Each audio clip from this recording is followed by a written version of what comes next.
When Taylor Harris's 22-month-old son woke up one morning lethargic and unresponsive, she rushed him to the ER. Like any parent, she was anxious and worried, desperate for answers. But Harris had additional concerns. Would some of the staff be dismissive and not take her son's condition seriously?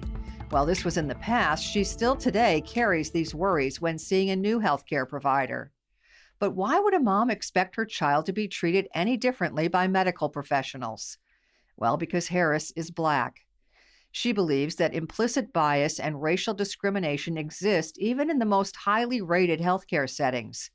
Harris describes her experience as a Black mom navigating the healthcare system with a chronically ill son in her book, This Boy We Made, a memoir of motherhood, genetics, and facing the unknown.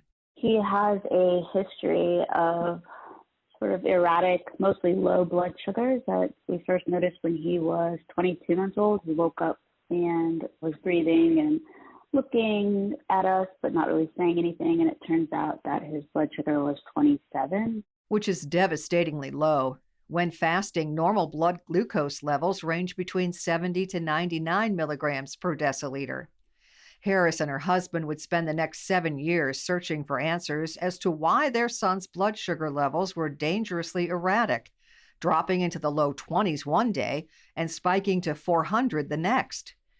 Today, their son Toph remains undiagnosed with a rare disease that has delayed his developmental progress. Harris believes this would be the case regardless of her son's race, but she wonders whether healthcare providers would have treated her family differently throughout this journey if their skin was white. I and other Black people, we shoulder sort of this burden of questioning and discerning, why am I being treated like this? And that, I think, therein is sort of what can be exhausting. Not that you know for sure I was treated this way because I'm Black, but because you spend time thinking about what the other person is thinking about, when really you should have all your time and effort should be in caring for your sick child. This experience is not limited to Black people, but to all people of color and also to the LGBTQ plus community, that a treatment of feeling that they are being unfairly treated is pervasive among these people. Now, let's be real. This is not everyone. There are people of color who feel that they are being treated respectfully and treated fairly. But for some, the experience is far from that. It's complicated because these are subtle microaggressions that are very difficult to document. But we know that when you add that to the bias and the institutional racism that exists, the outcomes could be quite detrimental.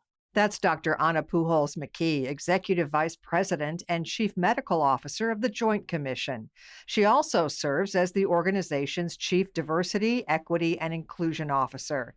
She says no one who feels discriminated against should stay in that situation. They should do everything they can to find a clinician with whom they are comfortable. It's unfortunate that a person of color, whether African American or Hispanic, Asian, would sit in front of a physician and feel inferior or feel that they are not there. That invisibility is a very demeaning experience.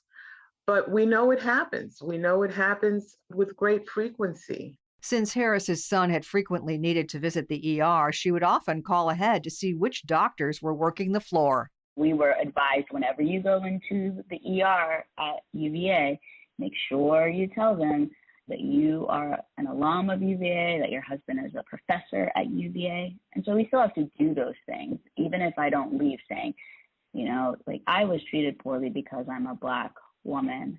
We know that that happens, that there's systemic racism. And so what I can do on my end is just to be aware of that and to have doctors that I can call and say, hey, are you working this shift, or do you know who's in the ER right now? Or is there a Black doctor I could talk to?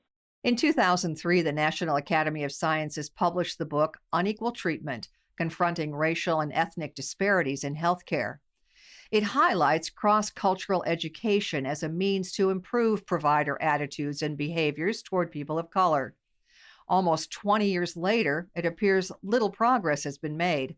A recent study from the University of Virginia Medical School revealed that some medical students actually believe Black people feel less pain than white people. In general, African Americans are undertreated for pain. And those perceptions or those beliefs that individuals get are part of the contributing factor for the undertreatment of pain. There's also the situation where there may be the suspicion that there is drug-seeking behavior, or there may be the suspicion that the person is going to become addicted and more likely. And so there are multiple reasons for undertreating people of color, and this has been pervasive in healthcare, and it's a historical fact. McKee says education is the primary tool and solution for curing systemic racism, but so far she hasn't seen any real efforts toward improvement. I cannot say that there is any major movement to change these biases. The education of medical students and residents there are changes in it that are slow, but educators are beginning to understand that the training has to include addressing these misbeliefs and this misinformation that's in the educational system of training residents and medical students. As Chief Diversity, Equity, and Inclusion Officer at the Joint Commission, McKee highlights disparity of care when it appears that racial prejudices or biases are to blame.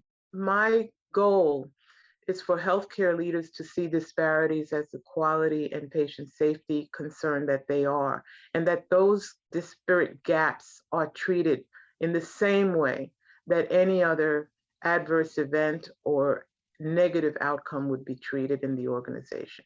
McKee says any person of color who feels discriminated against should report evidence to the Department of Justice Civil Rights Unit with as much documentation as possible. Taylor Harris's book, This Boy We Made, is available now online and wherever books are sold.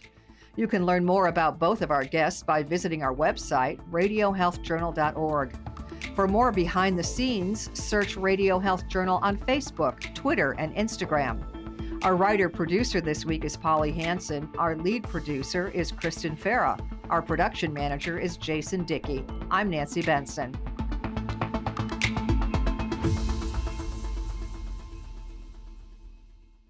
Coming up next week on Radio Health Journal.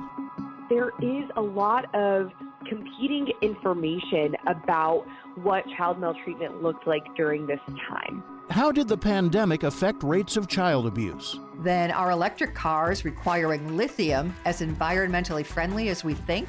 In order to get lithium, you need to literally destroy nature. All that and more on Radio Health Journal.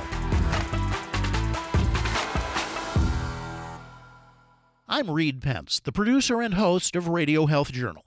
If you like listening to Radio Health Journal, you'll also like our sister show, Viewpoints, which covers a wide array of topics from education to history to the environment. Here's a preview of what they're covering this week on Viewpoints. The families that I spoke to, every single one of them, their main priority was first the safety of their children, getting them to a safe space. The refugee crisis in and around Ukraine, as well as across the globe. Then, they're not designed to last. They're designed to realize a profit very quickly. Understanding the declining quality of the clothes we buy. I'm Marty Peterson. And I'm Gary Price. These stories in depth this week on your public affairs magazine, Viewpoints. Listen to Radio Health Journal and Viewpoints on your favorite radio station. And subscribe and listen anytime on Apple Podcasts, Google Play, and Spotify. Also, follow us on Instagram and Twitter at Radio Health Journal. And that's Radio Health Journal for this week.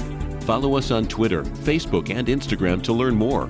And check Apple Podcasts, Google Play, and Spotify for a library of past programs.